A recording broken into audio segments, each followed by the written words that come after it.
Christ, tó o bá mọ Jésù, you will never be a joyful man. o ò lè láyọ̀. Money cannot give you satisfaction. Owó ò lè fún ọ ní ìtẹ́lọ́rùn. Education can never give you. Ẹ̀kọ́ rẹ ò lè fún ọ ní ìtẹ́lọ́rùn.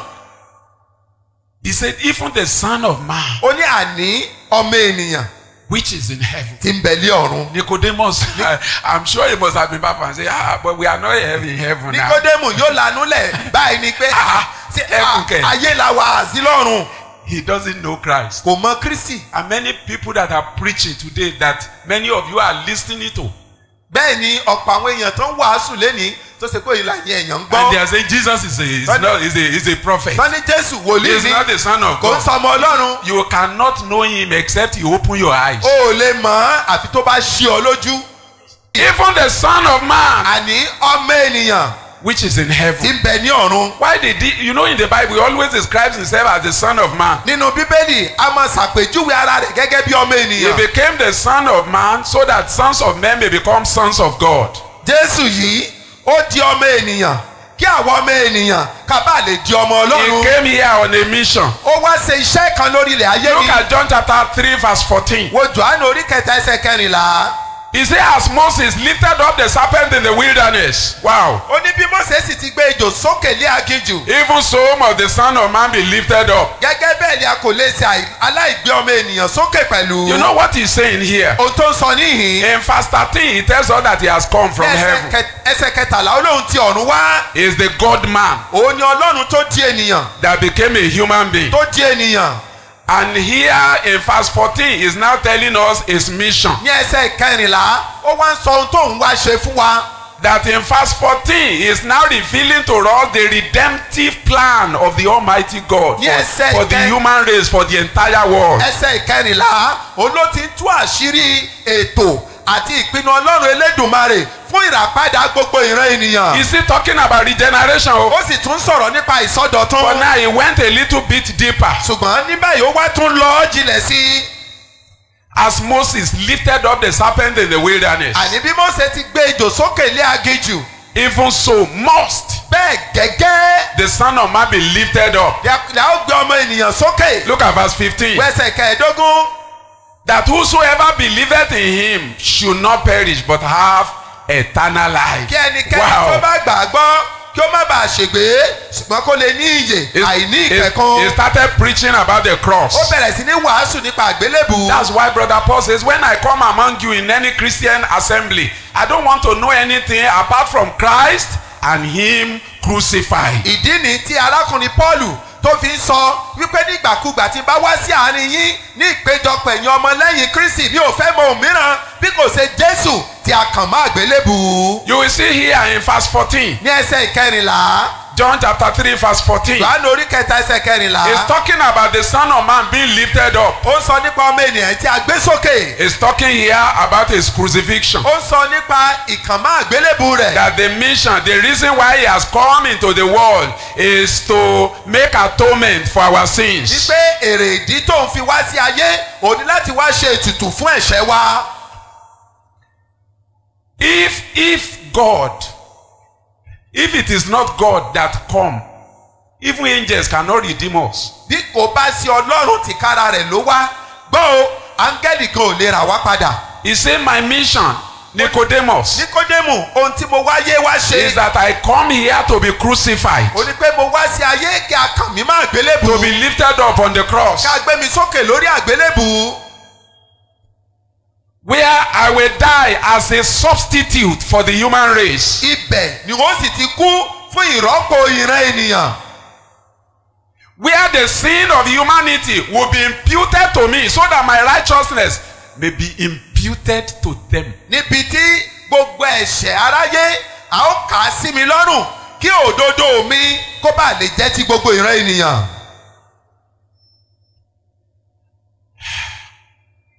O ṣé o Jésù.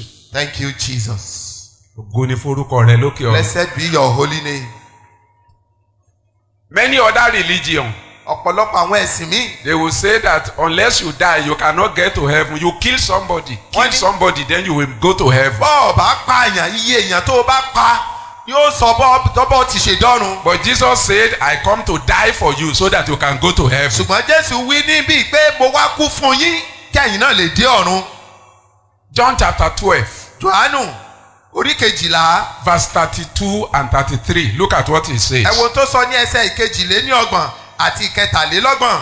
John chapter 12 verse 32. Jòhánù orí kejìlá ẹsẹ̀ ìkejìléníọgbọ̀n. Let's start from verse 31. ẹ jẹ́ á bẹ̀rẹ̀ láti ẹsẹ̀ So ìkọkànlélọ́gbọ̀n. that this lifting up is talking about the cross. ìgbésókè yìí ó sọ nípa àgbélébù. It's talking about the death he will die for you and for me. ó sọ nípa ikú tí ó kú fún ìwọ àti fún èmi. We are the one that deserve to die, àwa ló yẹ ká kú. but he died for us ṣùgbọ́n ó kú nítorí tiwa. so that we may enjoy his life. ká bá lè gbádùn ìyè rẹ̀. You and me should suffer because of our sins, àti wá àtẹ̀mí ló yẹ ká jìyà nítorí ẹ̀ṣẹ̀ but he wa. had to go to the cross as our representative, ṣùgbọ́n ó wá lọ sí ibi àgbélébù gẹ́gẹ́ bí ìrọ́pò as wa. our substitute, gẹ́gẹ́ bí aṣojú wa. so that he will take the suffering that we ought to suffer for our sins in hell. He will suffer it on the cross, kó bá lè gba gbogbo ìjìyà èyí tó yẹ ká jẹ lọ́rùn àpáàdì ó jẹ lórí àgbélébù. so that you and me can go to heaven to enjoy. kí ìwọ àtẹ̀mí ká bá lè lọ sí ọ̀run ká gbádùn ayérayé. He was lifted up on the cross so that we are the one that deserve to be punished àwa ló yẹ ká jìyà ńlá yìí because of sin, nítorí his ẹ̀ṣẹ̀ sinful nature. ìwà ẹ̀ṣẹ̀ yìí. But he went to the cross ṣùgbọ́n òun lọ sí ibi àgbélébù. and suffered the punishment ó wá jẹ ìyà rẹ̀ so that we will not be punished by God again. kí ọlọ́run má bàa jẹ wá níyà mọ́. So he said, this is my mission. ó ní ohun tí mo wá ṣe nìyí. I come as your savior. mo wá gẹ́gẹ́ bí olùgbàlà rẹ. When Christians get to heaven, nígbà tí kìrìsìtẹ́nì bá dé ọ̀run like me now, bí èmi báyìí. I remember, I can imagine one day when I just enter. I say, mo ń worí ọjọ́ kan nílẹ̀ kó kàn sí. I will be rolling on the floor wọ́n máa yí nílẹ̀ because ẹlẹ́ni. I know it is his mercy Torí through pé- his death that brought me in. torí pé mo mọ̀ pé àánú rẹ̀ àti ikú rẹ̀ ló ràn mí lọ́wọ́. Many of you will be shocked immediately after death that you have missed it if you don't have Christ. ọ̀pọ̀ yín ni ó ti kábàámọ̀ ni ó kábàámọ̀ ní ẹ̀yìn tó bá kú nítorí pé tó o bá ní Jésù ó pàdánù bẹ̀. Look at John chapter 12 verse 31. wo Jòhánù orí kejìlá ẹsẹ̀ It says, kọkànlélọ́gbọ̀n. now is the judgment of this world. Now shall the prince of this world be cast out. nísinsìnyí ni ìdájọ́ ayé yìí dé. nísinsìnyí lẹ́à ó lé aládé ayé yìí jáde. Verse 32. ẹsẹ̀ And kejìlélọ́gbọ̀n. if I be what? Lifted up from the earth, I will draw all men unto me. àti èmi bí a bá gbé mi sókè kúrò ní ayé èmi ó fa gbogbo ènìyàn sọ́dọ̀ ara mi. Look at what verse 33 says concerning this lifting up. Wo In ẹsẹ̀ verse 33. kẹtàlélọ́gbọ̀n. Then he said, signifying what death he should die. ṣùgbọ́n ó wí èyí ó ń ṣàpẹẹrẹ irú ikú tí òun ó kú. That is being lifted up from the earth. èyí ni pé bí a gbé sókè kúrò lórí ayé. Is describing the type of death that he should die. ó ń ṣàlàyé irú ikú èyí tó òun ó kú. You know, see the way the Bible puts it grammatically, the death that he should. ẹ wo bí bíbélì ti ṣe kọ́ ikú tí òun ó kú. Because if he didn't die, you and me will die eternally separated from God. nítorí pé bí òun ò bá kú àti wá àtẹ̀mí a ó kú ikú ayérayé ni a ó wà ní ìyapa kúrò lọ́dọ̀ Ọlọ́run. His death have been predetermined before the foundation of the world. láti ìpìlẹ̀ṣẹ̀ ṣáájú ìpìlẹ̀ṣẹ̀ ayé òun láti pinnu ikú rẹ̀. He is the lamb that was slain from the foundation of the world. Before the foundation of the world. òun ni ọ̀dọ́ àgùntàn tí a pa kí ìpìlẹ̀ ayé kó tilẹ̀ tó bẹ̀rẹ̀. So you will see the death of Christ is very, very significant. torí náà a wá rí i pé ikú Jésù ó ṣe pàtàkì His jọjọ. death is our death. ikú rẹ̀ ní ikú wa. His burial is our burial. ìsìnkú rẹ̀ ní ìsìnkú wa. His resurrection is our resurrection. àjíǹde rẹ̀ ní àjíǹde His wa. ascension is our ascension. ìgòkèrè ọ̀run rẹ̀ ní ìgòkèrè ọ̀run wa. His sitting at the right hand of the Father is our sitting. ìjókòó rẹ̀ ní ọwọ́ ọ̀tún bàbá ní ìjókòó tiwa pẹ̀lú. When he is coming back, we are coming back to reign with him. hallelujah. ìgbà tó bá ń padà bọ̀ à ń padà bọ̀ láti jọba pẹ̀lú rẹ̀. So this lifting up ìgbésókè yìí is talking about the atonement that he has to make for your sin and for my own sin. ó ń sọ nípa ètùtù èyí tí ó ṣe fún ẹ̀ṣẹ̀ rẹ àti fún ẹ̀ṣẹ̀ mi. Jesus is God's plan to bless us. Jésù ní ètò tí Ọlọ́run ti ṣe láti sọ wá di ìbùkún. Jesus is God's plan to forgive us. Jésù ní ètò Ọlọ́run fún wa láti dáríjì wá. Jesus is God's plan to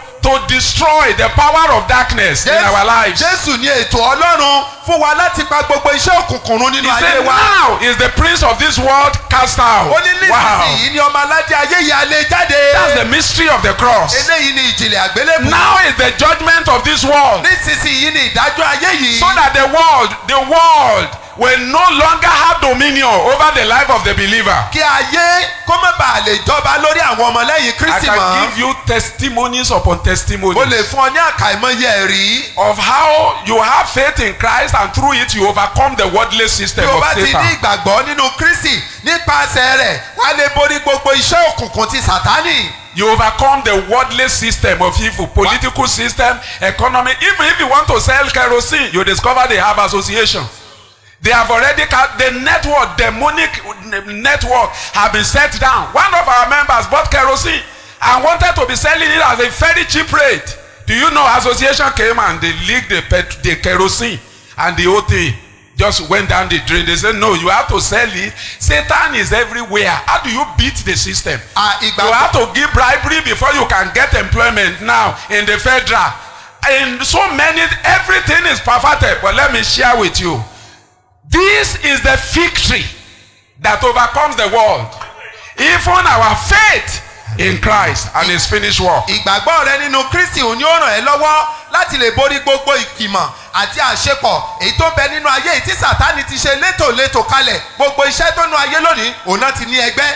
Ọ̀kan nínú àwọn ọmọ ìjọ wa tó fẹ́ mọ ta karosíìnì níṣẹ́ ló ra karosíìnì tiẹ̀ ó fẹ́ mọ tà ní ẹ̀dínwó. Àwọn ẹgbẹ́ alẹ́gbẹ́ karosíìnì sì wá wọ́n lóò lè tà bẹ́ẹ̀ wọ́n sì lu garawa rẹ̀ gbogbo rẹ̀ sì jò dànù. Mo fẹ́ kó o mọ̀ pé tó bá fẹ́ borí àwọn ìgbìmọ̀ èṣù tó ti ṣe nínú ayé yìí o nílò ìgbàgbọ́ nínú Kristi. Ìwé mímọ́ sọ fún wa pé èyí ni ìgbàgbọ́ wa nínú Jésù òun ló ń borí ayé. Now is the judgment of this world. Nísinsìnyí ni ìdájọ́ ayé yìí. Now shall the prince of this world be cast out. Nísinsìnyí lẹ ó lé ọmọ aládé ayé yìí jáde. You see, now go to verse 32. Wẹ́sẹ̀ kejìlélọ́gbọ̀n. And if I be lifted up from the earth, Àti èmi bí a bá gbé mi sókè I kúrò will ní draw ayé. all men. Èmi ó fa gbogbo You ènìyàn. will see men there is put in bracket.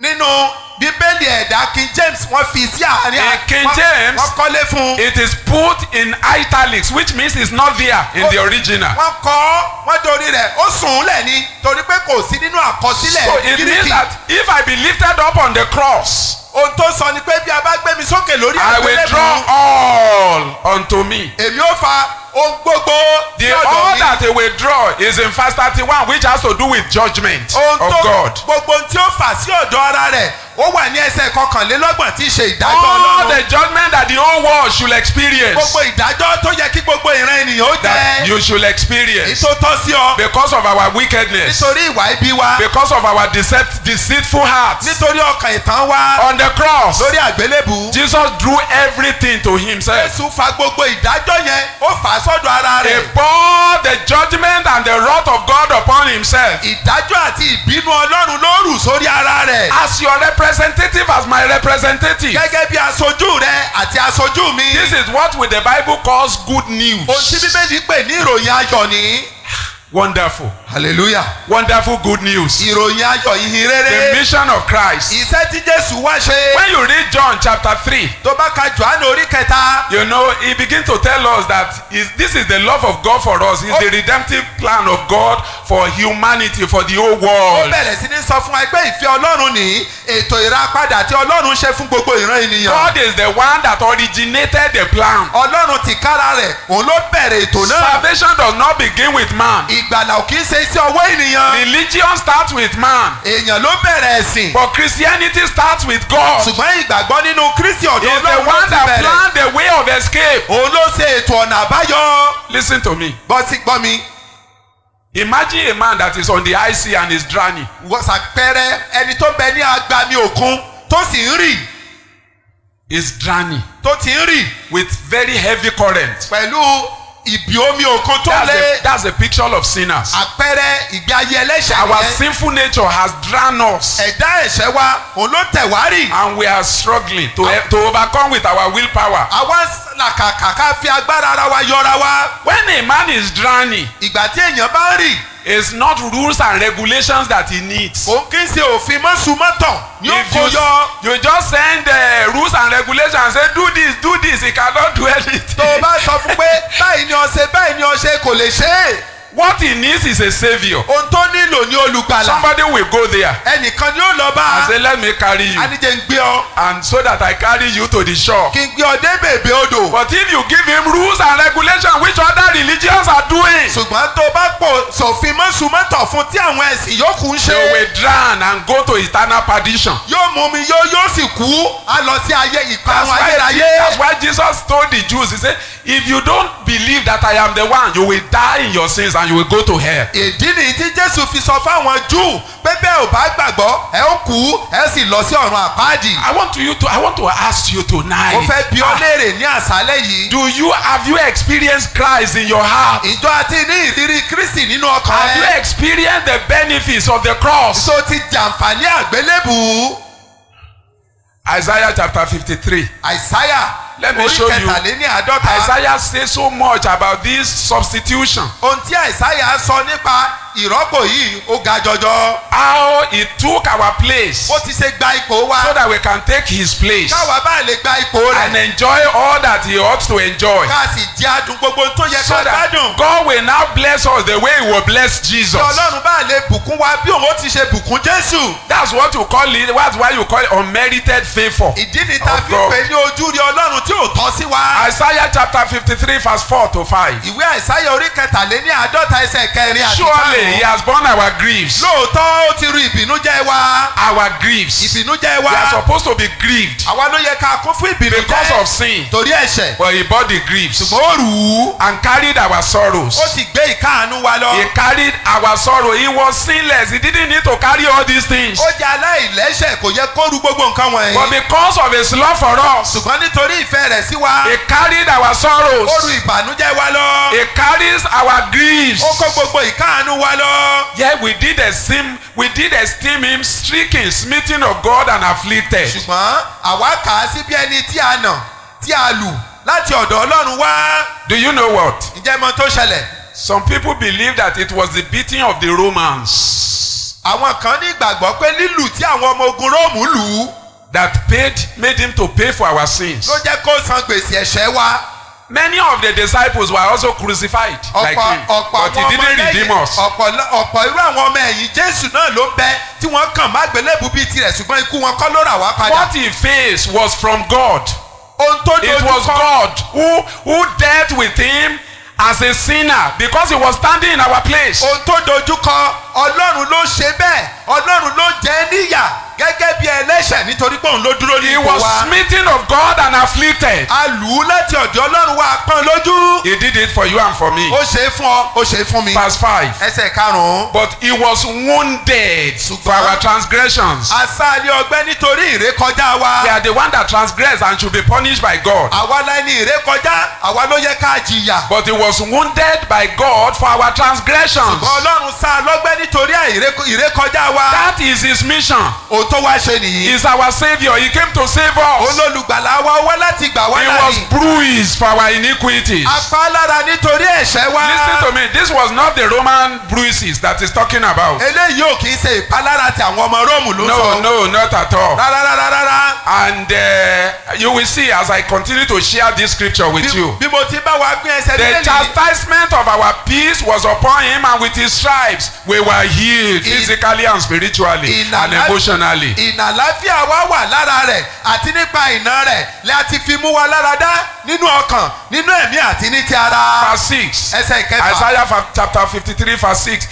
We like sheep have gone astray. We have turned everyone to his own way because of our sinful nature. And the Lord has done what?